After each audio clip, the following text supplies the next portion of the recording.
예, 샬롬. 예, 오늘 본문 말씀은 마태복음 1장 21절, 22절, 23절까지 같이 봉독하겠습니다. 다 같이. 아들을 낳으리니 이름을 예수라 하라. 이는 그가 자기 백성을 저희 죄에서 구원할 자임이라 하니라. 이 모든 일에 된 것은 주께서 선지자로 하신 말씀을 이루려 하심이니 가라사대 처녀 보라 처녀가 잉태하여 아들을 낳을 것이요 이름은 임마누엘이라 하리라 하셨으니, 21절 보니까 아들을 낳으리니 앞에 뭐가 없어요. 아들을 낳으려면 누가 단어가 있어야 되죠? 여자입니까? 여자라고 하면은 나이가 많으냐 적으냐 적절한 나이냐 아니냐 따지는데, 여기서 보면 23절 처녀가 잉태하여 아들을 낳을 것이요죠. 처녀 잉태하여 아들을 낳을 것이요. 그러면 오늘 말씀 제목이 뭐예요? 처녀만 예수님을 낳을 수 있느냐, 여자만 예수님을 잉태할 수 있느냐. 이상한 거 하나도 없습니까? 여자만 예수님을 낳을 수 있다. 지금부터 한 10여 년 전에 미국의 아틀란타에서 목회자반 한 15일간 말씀을 나눌 때 있었던 얘기예요. 쭉 얘기를 듣다가 보니까 뭐가 나오느냐, 한 목사님 내가 남자인데 어떻게 아이를 낳을 수 있습니까? 하고 반문을 하더라고. 무슨 얘기예요? 남자는 애를 낳아요, 못 낳아요? 복잡하죠? 여자가 아이를 낳지 남자는 제공할 따름이에요. 그런데 오늘 말씀의 결론이 나야 남자도 아이를 낳는다 하는 얘기가 이제 성립이 돼요. 그래서 처녀만 아이를 낳느냐, 여기 처녀가 이사야서 7장 14절 보면 얘기가 또 나옵니다. 누가 하신 얘기예요? 이사야서 7장 14절? 이사야 선지자 입을 통해서 한 얘기죠. 그럼 이사야 선지자가 한 얘기입니까? 주님이 하신 말씀을 이사야 선지자 입에다 넣어서 말하게 한 겁니까? 출애굽기 4장에 보면은 선지자들 입에다가 주님이 가지고 있는 말씀을 넣어주면 선지자가 그 말을 대언하죠. 그래서 주께서 친히 징조로 너희에게 주실 것이라. 다 같이 보라 처녀가 잉태하여 아들을 낳을 것이요 이름은 임마누엘이라 하리라. 그래서 처녀가 잉태하여 아들을 낳는다고 그랬죠. 근데 이게 신학상으로 문제가 되고 있어요. 히브리어로 이사야서 7장 14절 가면 한 단어가 문제가 되고 있어요. 처녀가 잉태하여 아들을 낳을 것이, 처녀가 히브리어로 보면 다 같이 알마, 원형은 알마예요. 알마. 다 같이 알마. 그래서 우리가 알만한 사람만 아는 내용이다. 왜냐, 이 알마를 구약 성경에서 8번 쓰였어요. 알마가. 근데 처녀라고 하는 단어는 헬라어로 보면 다 같이 파르테노스. 그래서 히브리어 구약 성경을 헬라어로 바꿔서 번역을 했어요. 왜냐하면 이스라엘이 망하고 포로가 돼서 바벨론으로 포로로 가니까 히브리어를 못 쓰게 하죠. 근데 그때 당시에 70인역이라고 해서 알렉산드리아에서 만드는 게 있어요. 자, 한국도 일본이 오래 통치를 하다 보니까 한국말을 안 가르치죠. 그러니까 한국말이 나와도 말이 잘 안 통한다고. 그래서 그때 당시에 바벨론의 포로로 가 있는 유대인들을 위해서 헬라어를 많이 쓰니까 헬라어 성경으로 번역을 했어요. 그래서 8번 쓰인 다 같이 알마, 이 단어를 2번만 파르테노스라고 하는 헬라어로 번역을 했어요. 그러고 보니까 8번 쓰였는데 2번만 파르테노스 처녀라고 썼으니까 이 알마라고 하는 단어를 보면 젊은 여자라고 하는 뜻도 있어요. 그러니까 유부녀인지 처녀인지 과부인지 나이가 많은지 적은지 구분을 신학자들이 못해서 뭐라고 했느냐,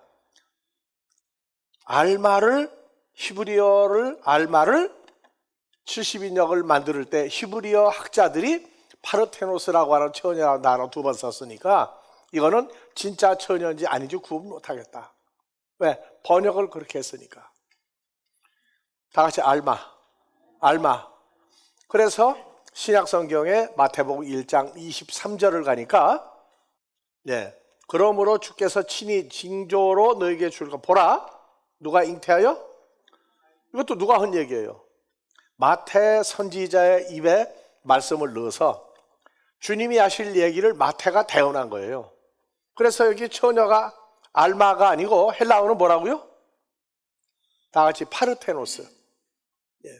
그래서 그리스 헬라 문화권에 제사를 드리는 성전들이 많이 있었는데 그 움직임을 처녀들이 거기 가입을 해서 운영을 해 나갔어요. 그래서 돌로 지은 신전 이름을 파르테논 성전이라고, 파르테논 신전이라고 얘기를 한다고요. 어디에서 왔다고요? 파르테노스, 처녀의 단어가 신전으로 이름을 바꿀 때 근본이 됐다. 근데 그 얘기는 필요가 없어요. 신약 성경에는 번역을 전부 다 같이 처녀, 전부 다 뭐라고 했어요?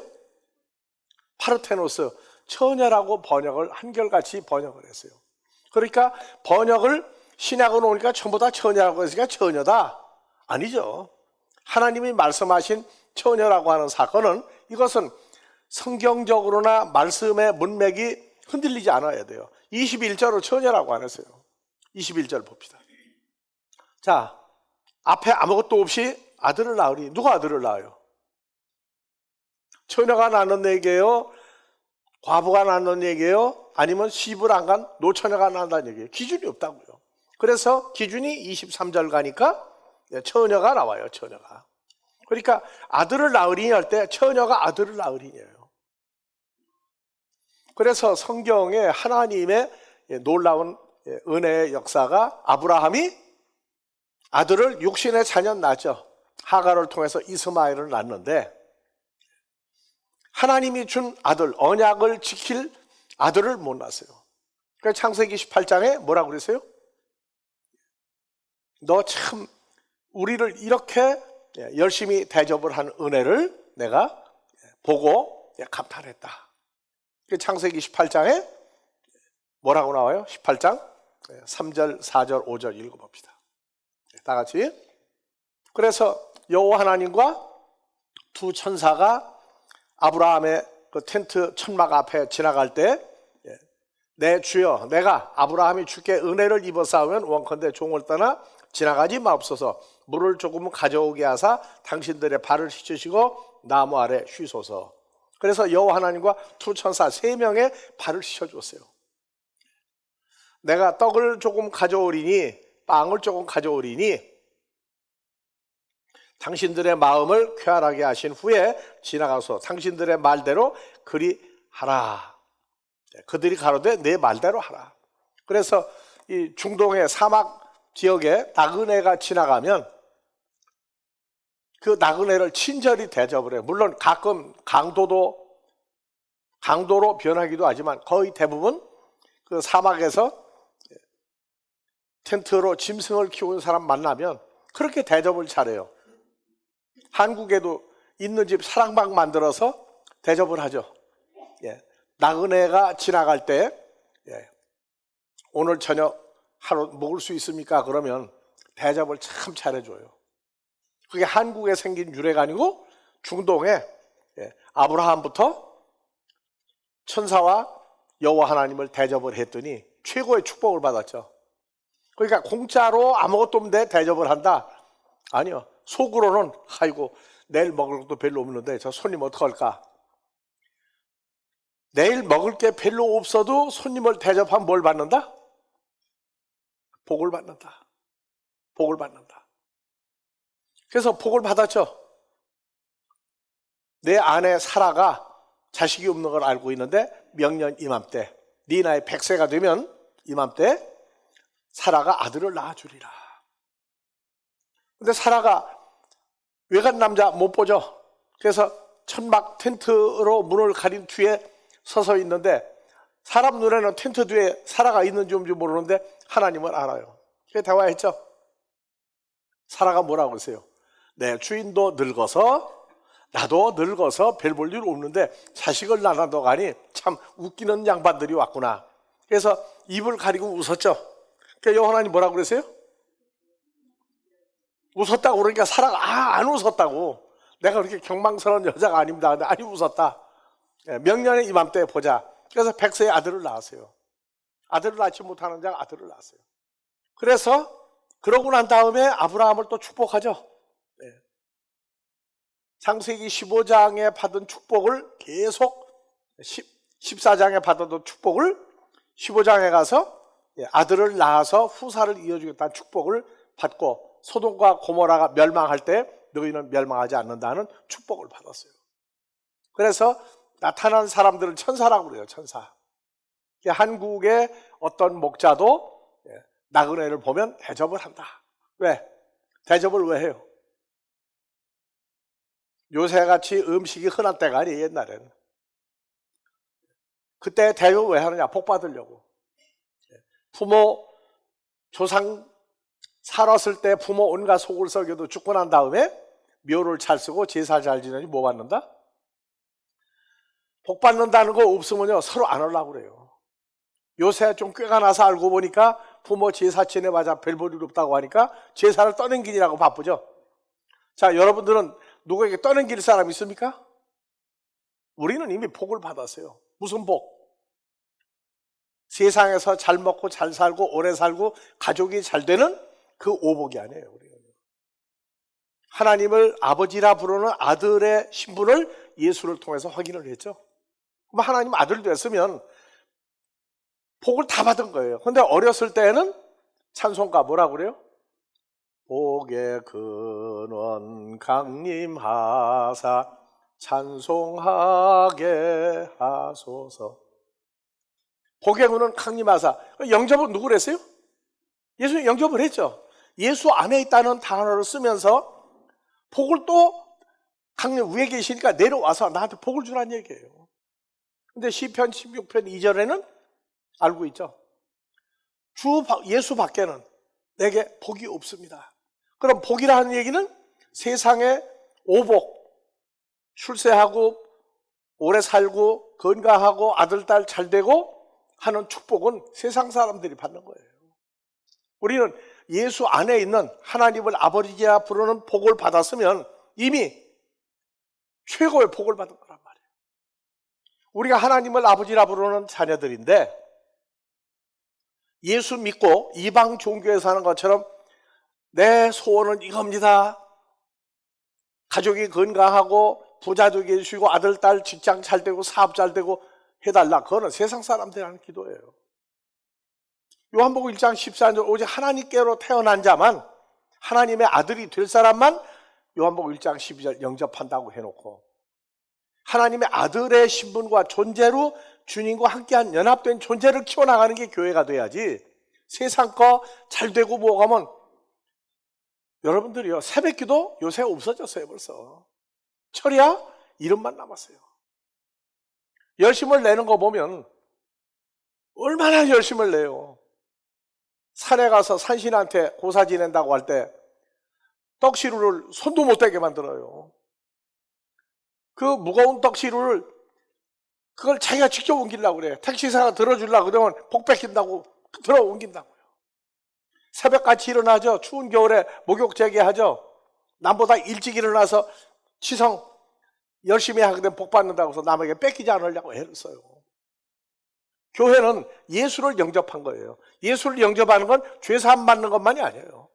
하나님을 갈라디아 4장 6절 하나님을 친아버지라 불렀던 예수의 영을 우리 마음 가운데 속에 집어넣어주고 나니까 영접해서 때가 차니까 예수님의 아버지가 내가 주님과 함께하고 났더니 우리 아버지가 됐구나. 그게 주기도문에 하늘에 계신 우리 아버지예요.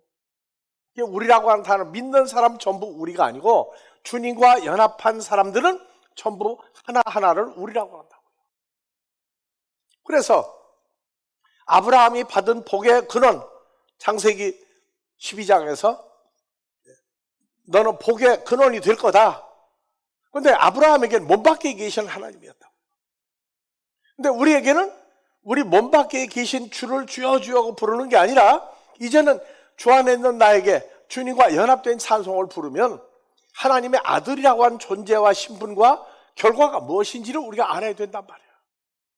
그래서 불교가 유행하던 시절에는 부처한테가 지성을 드리고 뭐 열심히 뭐 하고 뭐 하면 복 받는다고 절에 있는 스님들이 오는 불교 성도들, 신도들을 향해서 그렇게 지성을 드리고 열심히 봉사하고 뭐 했으니까 복을 많이 받을 거라고. 우리는 그런 복이 아니죠. 그런 복이 아니에요. 아들이 된 복, 내 혼자가 아니라 주님과 연합된 복을 우리가 받는 복을 아브라함이 받았어요. 그런데 육신의 자식 하가를 통해서 태어난 이스마엘 가지고는 안 된다고 말이에요. 그래서 사라가 아이를 낳지 못하는 늙은 노인이 됐는데 하나님의 능력으로 아이를 낳지 못하던 사라가 1년 후에 아이를 낳아서 잉태하는, 그래서 아브라함 100세에 아들을 낳는데 그 이삭이 하나님의 후사는 아브라함의 후사인데 이삭을 통해서 나온 자라야 후사가 된다. 그래서 우리가 그 예수를 영접을 했더니 다 같이 하늘뜰 안에 계신 우리 아버지시여 파테르 헤몬 호 엔토이스 우라노이스. 그래서 불교에서 스님들이 축복받아라, 복받았다, 뭐 한다 하고 얘기를 했는데 오랜 세월이 지난 결과가 중은 스님을 욕보이는 욕이에요. 아주 밑으로 내려보는 거예요. 스님이 중이 제 머리 못 깎는다. 요새 깎아요, 못 깎아요? 혼자 깎아요, 지금은. 예. 그러니까 그거는 안 통하는데 스님이 뭐라 그러느냐? 아무리 떠들어도 소용없다. 스님이 성도들에게 축복을 그렇게 했는데, 교인들에게, 불교 신도들에게 그렇게 열심히 네가 봉사하고 헌금하고 뭐하고 다 했으니까 복 받으라고 했는데 안 된단 말이에요. 그래서 그 당시에는 스님이 제 머리 못 깎는다. 오늘날 기독교가 그대로 축복받은 대로 그냥 뭐 만사형통하리라. 아니요, 만사형통 아니거든요. 만사풀통일 때가 많아. 그 뒤를 얘기해줘. 주여, 내가 고난받기 전에는, 말씀을 따라 사는 훈련을 받기 전에는 하나님의 아들이 무엇인지 그냥 내 멋대로 살고 잘못됐다고 했는데 이제는 알았습니다. 주의 계명을 알고 규례를 알고 말씀대로 살게 됐습니다. 그래서 우리는 창세기 1장 26절이 세상 거 형통하고 안 하는 거, 그래서 지구상에 태어난 남자 중에 예수는 좋아하는데 만약에 신랑감을, 예수 같은 신랑감을 사위로 맡겠느냐 하게 되면 예스 그러겠어요? 예수 같은 신랑감이라고 그러면 예수 참 좋아하죠. 내가 돌아서고 나면은 이거 내가 잘못했어. 왜? 죄란 죄는 몽땅 다 짊어지고 십자가에 죽어야 되는 그 사람을 사위로 맡겠느냐고. 그것도 나이가 30몇 살에. 예? 오늘날 우리가 주여 주여 하는데 그 예수를 제대로 알아야 돼요. 만약에 예수 그분이 우리 집에 와서 내가 너희 집에 살고 당신을 어머니 아버지라고 부르겠다고 되면 좋아져 처음에. 그런데 예수를 알고 나면 날수록이 야, 이거 우리까지 멸망당하는 거 아니야. 이게 세상 최악의 신랑감이 예수님이에요. 우리들은 가정을 꾸리고 사는데 팔자속 아닙니까? 자, 우리가 받는 복은 오래 살고 건강하고 출세하고 아름다운 가정, 그거는요, 가정을 만들어주신 아버지 하나님이 알고 계시는 얘기예요. 차라리 세상 것만 잘 되길 바라면 스님이 제 머리 못 깎는 불교를 가면 뭔가 보람이 있어요. 왜? 추운 겨울에도 그냥 그 산꼭대기 그냥 남보다 일찍 가서 치성을 드리게 되면 남이 가져가는 복을 내가 다 뺏어온다고. 아니요, 우리는 창세기 1장 26절이에요. 자, 다 같이 하나님이 가라사대 우리의 형상을 따라, 우리의 젤렘을 따라, 우리의 때부터 모양대로 우리가 사람 아담을 만들고, 다 같이 아담을 만들고, 그로 바다의 고기와 공중의 새와 육축과 온 땅과 땅에 있는 모든 것을 다스리게 하자 하시고. 자, 사람 만드는 얘기가 창세기 2장 7절 아다마에서 아파르로 아담을 만드는 얘기 전에 1장 26절 사람 나와요. 히브리어로 봐보세요. 이 사람이 무슨 단어인가? 그냥 아담이 나오면 무조건 창세기 2장 7절 첫사람 아담 하와 그것만 얘기하고 있어요. 자, 우리가 사람을 만들고, 요 사람이 다 같이 아담, 장모음이에요. 아담. 네, 2장 7절 아담하고 똑같은 단어예요. 그러니까 하나님이 하나님 형상과 모양대로 만들고자 하는 아담이 있단 말이에요. 첫사람 아담은 오실 자 예수의 표형이에요. 첫사람 아담은 로마서 5장 14절 가니까 오실 예수님을 어떻게 했어요? 붕어빵처럼 찍어낸 사람이에요. 다 같이 겉다르고 속 다른 사람. 하나님 말씀대로 못 사는 사람 만들었고, 하나님이 만들려고 한 아담은 한글로 사람인데 히브리어로 아담이에요. 그러니까 첫사람 아담을 만들어서 하나님 나라 오지 못하는 그 모든 인간의 생각과 삶과 인생과 추구하는 것을 실패작 첫사람 아담을 만들고 하나님 만들자 한 건 뭐라고요? 아담을 만들고 바다의 고기와 공중의 새와 육축과 온 땅과 이 모든 걸 다스리게 하자. 근데 바다의 고기가 공중의 새가 이 중에 두 가지는 예수님이 하고 갔다는 거예요. 자, 바다의 고기가 몇 마리나 되죠? 고기가 다스림을 받으면 바다에 있는 고기가 다 예수님이 그냥 야, 바다의 고기 태평양에 있는 것도 참치도 와. 뭣도 와 해가지고 그물만 던지면 될 거 아니에요. 물고기 153마리를 잡을 때 물고기가 순종했다. 공중의 새 베드로가 뭐라고요? 자, 닭이 울더라. 그러니까 요 5가지 중에 2가지는 순종을 했구나. 그럼 흉내를 낸 거 얘기하는 거 아니에요. 바다의 고기. 자, 바다가 우리가 얘기하는 저런 바다도 있지만 사람이 많이 모인데도 바다라고 그래요. 자, 시청 앞 광장에 중앙청에서부터 남대문 시장 앞에까지 사람들이 많이 모이면 뭐라고 그래, 그걸 보고. 4글자. 인산인해죠. 사람이 바다처럼, 사람이 산처럼 많이 모였다고 그래요. 중국의 한문이 봤더니 성경적인 게 많더라. 많으면 뭐해요? 중요한 것은 인산인해라고 한대요. 바다의 고기가, 공중의 새가. 2가지가 아니고 여기 나오는 공중의 새, 바다의 고기, 육축, 땅과 땅에 있는 모든 것이 이게 전부 다 하나님의 자녀들을 찾아내는 얘기를 하고 있다고요.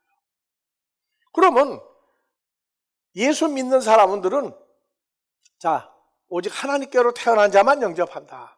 갈라디아 4장 6절 다시 봅시다.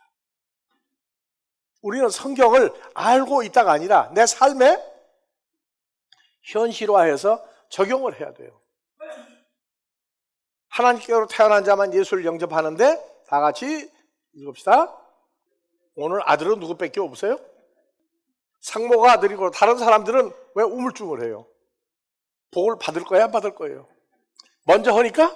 아니죠. 소리를 안 내고 이불을 읽은 사람도 뭐예요? 아들이다. 아버지 하나님이 아들 예수 그리스도의 성령을 우리 마음속에 보내사 다 같이 아빠, 아버지. 아바가 아니고 헬라어가 다 같이 아빠. 자, 한국에서 아빠라는 어근을 추적하면 언제부터 썼어요? 아빠라는 단어 한국에서 언제부터 썼느냐고요? 한문에 에비부죠? 이건 한문이 만들었어요. 에비부 아버지가 아니라 다 같이 아빠. 호파테르예요. 헬라어에서부터 썼고, 네. 그래서 아바, 아버지 이건 어느 나라 말을 갖다 썼는지.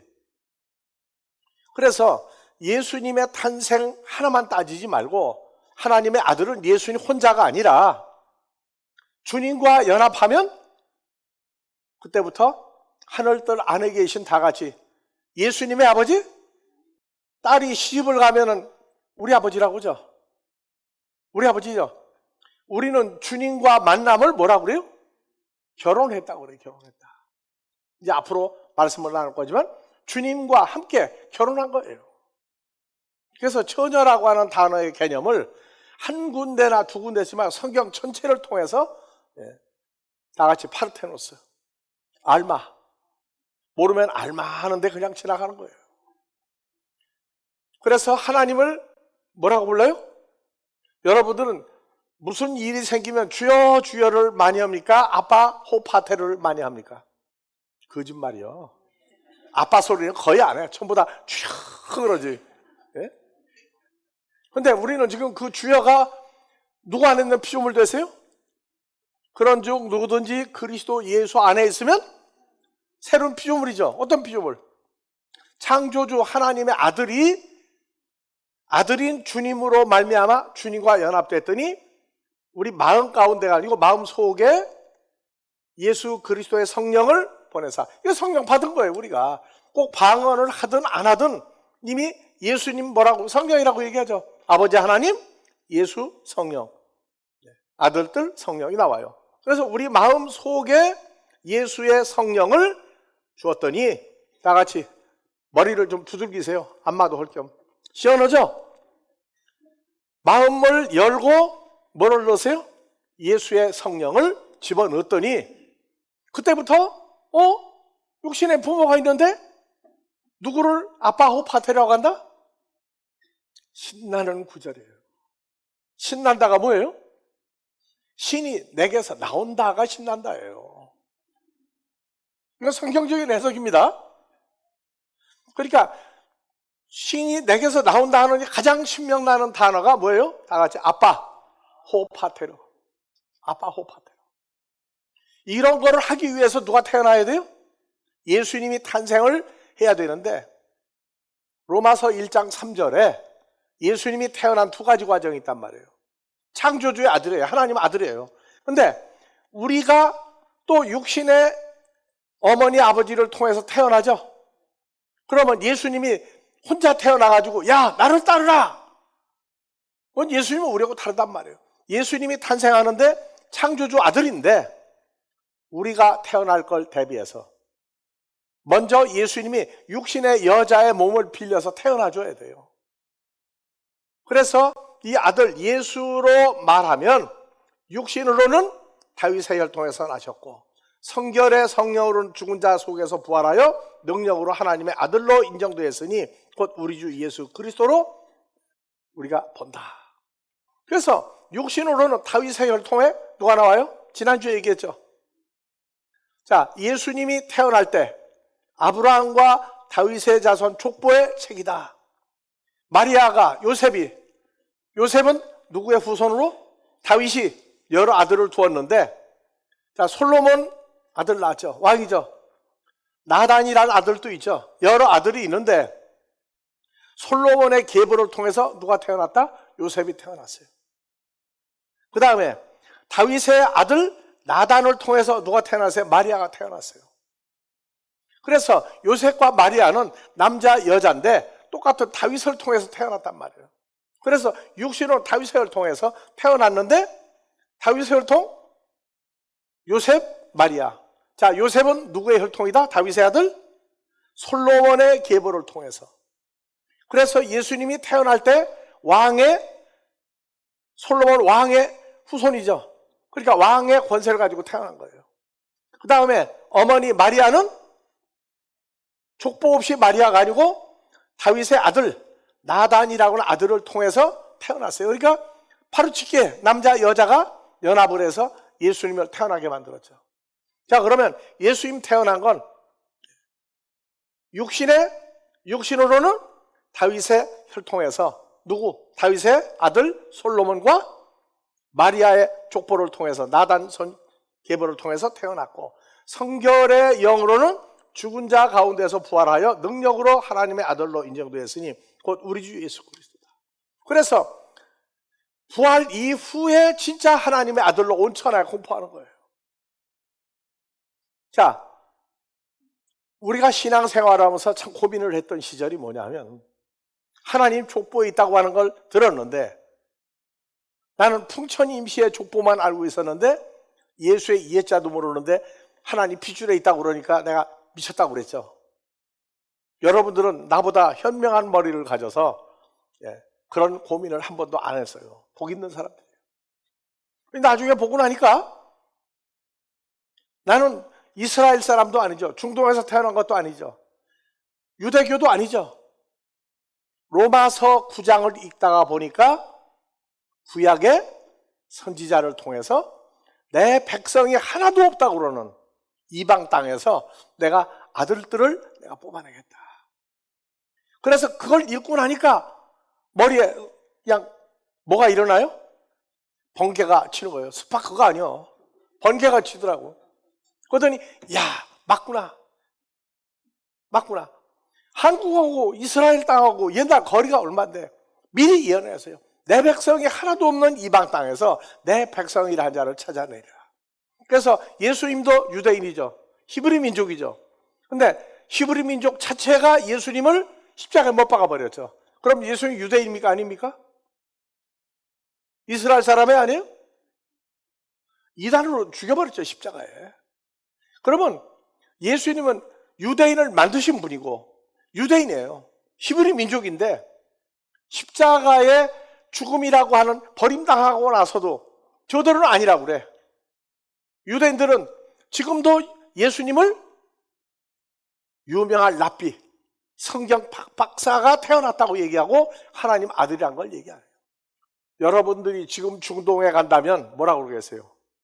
너희가 아니고 우리가 하나님 아들들이다. 다 같이 우리가 예수로 말미암아 새로운 피조물 된 하나님의 아들들이 왔다 하고 나팔을 불면 뭐라고 그래요? 공항에서 돌아가시오 그래요. 왜? 그 사람들은 예수 그리스도 십자가에 못 박아서 우리의 모든 것을 죄를 대신하도록 만들었기 때문에 랍비라고 하는 건 얘기예요. 그러나 오실 기다리고 있는 메시아가 아니에요. 그래서 요한복음 6장에 오병이어 5천여 명이 먹고도 남던 12광주리가 가득한 빵을 만들어내고 나니까 세상에 오실 메시아라고. 그런데 예수님 메시아 맞는데 도망가 버렸죠. 배 타고 밤중에 도망가 버렸어요. 우리가 유럽에 있으면서 미국도 다녀보고 유럽도 다녀보고 미국도 가는데 교회 이름 중에 참 먹음직한 교회가 오병이어 교회예요. 6.25 사변 때 기독교가 한국에 전파되는데 큰 담당을 했어요. 교회만 가면 구원물자가 나오니까 나는 왜 어렸을 때 교회를 안 가는지 몰라. 자, 중요한 것은 마리아를 통해서 요셉을 통해 예수님이 태어났는데 씨는 하나님의 씨로 태어났는데 사람들 몰라요. 그 처녀는 처녀인데 자, 우리는 성경 구절에 한두 구절 가지고 싸움을 하면 안 돼. 전체를 융합을 해야 돼. 자, 이사야서 7장 14절, 마태복음 1장 21절, 23절. 자, 처녀가 분명하다는 건 어디를 봐야 되느냐? 누가복음 1장 26절부터 한번 봐봅시다. 여섯째 달에 천사 가브리엘이 하나님의 보내심을 받들어 갈릴리 나사렛이란 동네에 가서 다윗의 자손 요셉이라 하는 사람과 정혼한 처녀에게 다 같이 파르테노스, 알마, 파르테노스에게 이르니 그 파르테노스의 이름은 마리아라. 마리아는 번역하면 하나님을 대적하는 여자예요. 왜?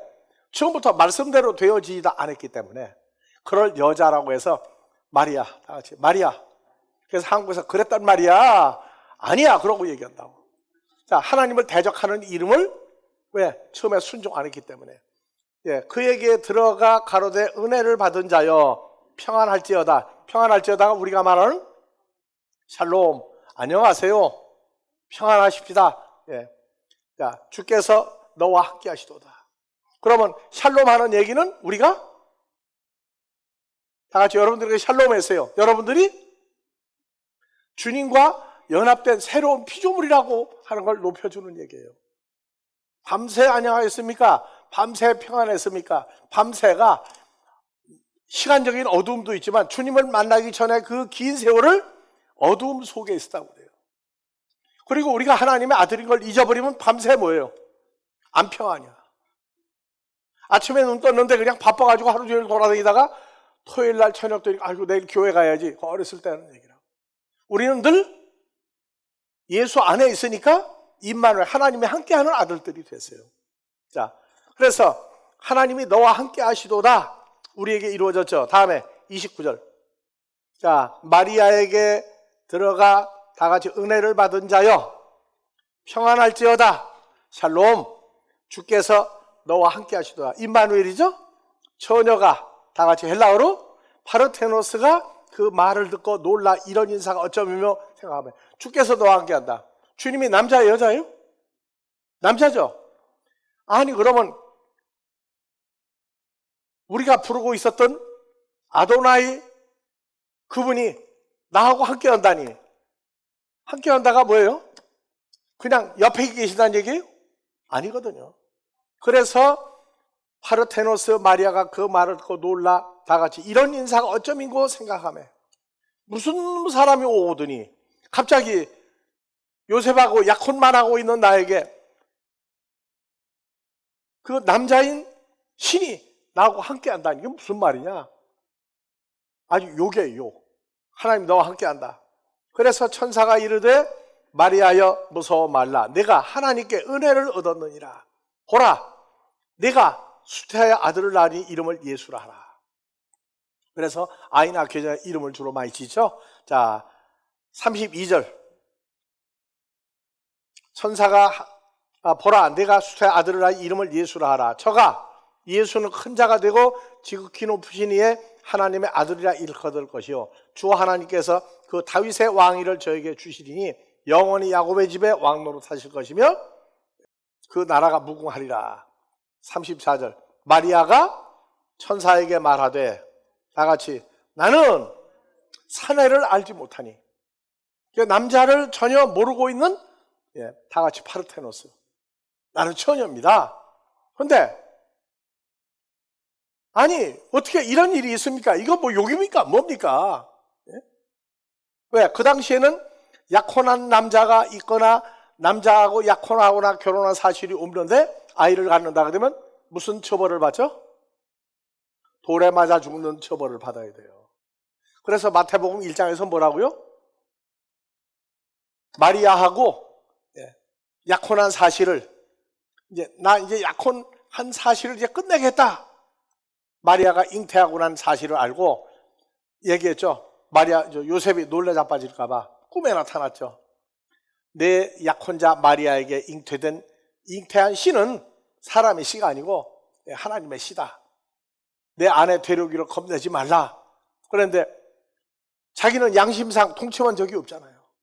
그래서 고민할 때 꿈에 나타나서 마리아가 지금 잉태한 것은 사람 아무 남자의 씨도 아니고 하나님의 씨다. 내 아내 데려오기를 두려워하지 말라. 왜? 조용히 끝내려고 했어요. 조용히. 왜냐? 약혼한 여자가 외간 남자와 통치만 사실이 없이 어떻게 잉태를 해요? 그러니까 돌에 맞아 주는 걸 면하게 하기 위해서 참 요셉은 멋있는 남자예요. 천사가 대답하되 성령이 마리아에게 임하시고 지극히 높으신 능력이 너를 덮으시리니. 다 같이 덮으시리니. 요 덮으시리니 하는 단어가 뭐라고 나오느냐 하면 빛이 마리아를 완전히 빛 속에다가 집어넣어 버리는 거예요. 그냥 덮으시다가 아니고 그 내용을 들어가 보면 빛이, 자, 예수님 빛이죠? 빛 속에 마리아 내가 있도록 하겠다. 그 얘기예요. 그러니까 인간이 생각하는 통치하고는 전혀 의미가 달라. 그래서 덮으시리니 내가 아이를 낳으리라. 이러므로 나실 바 거룩한 자 하나님의 아들이라 일컬으리라. 그래서 마리아가 의심을 하니까 보라 내 친족 엘리사벳도 늙어서 아들 밥수마 요한을 잉태했느니라. 본래 수태하지 못한 나던 이가 이미 6달이 되었나니 대저 하나님의 모든 말씀은 능치 못하심이 없느니라. 마리아가 계속 대적했죠. 마리아가 가로되 주의 계집종이오니 말씀대로 내게 이루어지이다 하며 천사가 떠나가니라. 그래서 마리아 뜻이 뭐다? 하나님을 대적하는 여자예요. 그런데 나중에 말씀대로 이루어지다. 말씀이 그냥 말씀에 다 같이 토흐레마. 하나님의 영과 생명이 내게 존재로 이루어지이다. 다 같이 토흐레마. 가브리엘 천사가 말한 그 말이, 하나님의 입에서 나온 말이, 내가 아이를 잉태하는데, 하나님의 아들을 잉태하는데 영과 생명으로 근본이 되어서 내게 함께 할 것입니다. 그런 얘기를 했어요. 그런데 여러분들도 하나님을 아버지라 부르는 아들들이죠?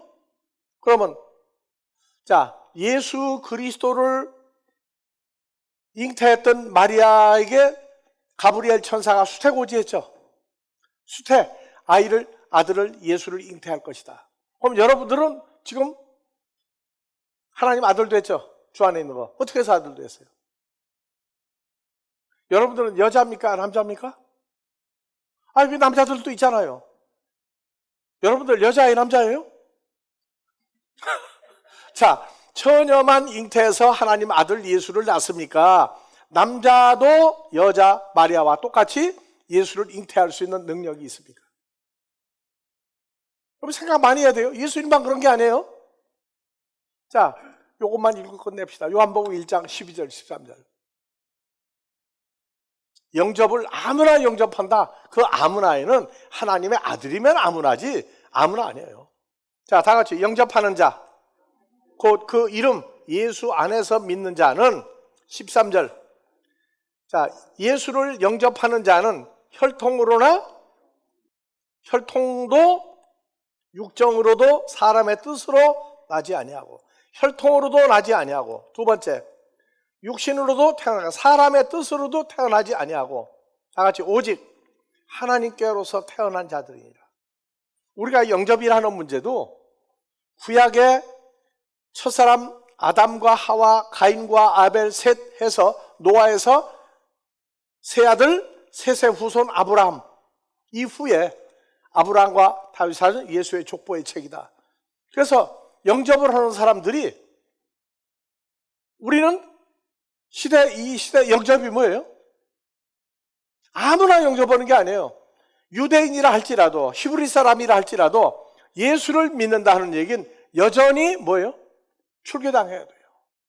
여전히 지금도 출교당해야 돼요.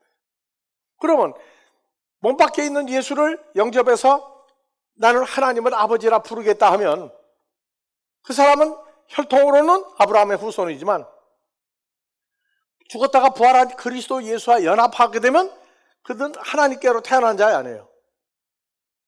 그래서 이방인이라고 그래요. 유대인에게서, 히브리 민족에서 예수를 믿겠다 그러면 이방인으로 쫓아내버려요. 우리는 이방인이었는데 하나님을 누구라고 그래요? 주님과 함께 뭐라고 부른다? 아빠예요. 아빠, 호파테르, 친아버지, 우리 아버지. 그게 기쁨으로 터져나오는 소리예요.